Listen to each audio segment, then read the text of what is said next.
كلاب بن مرة سؤال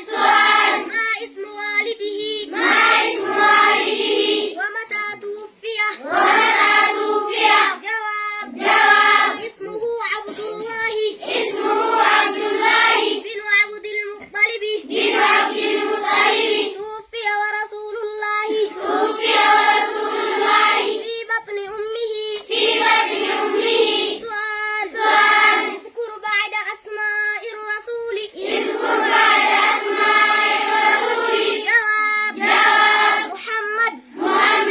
أحمد الماحي الحاشر العاقب سؤال من أعمامه صلى الله عليه وسلم الذين أسلموا ومن بقي منهم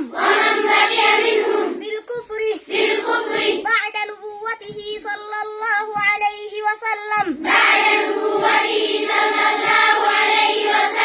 جواب أسلم منهم حمزة والعباس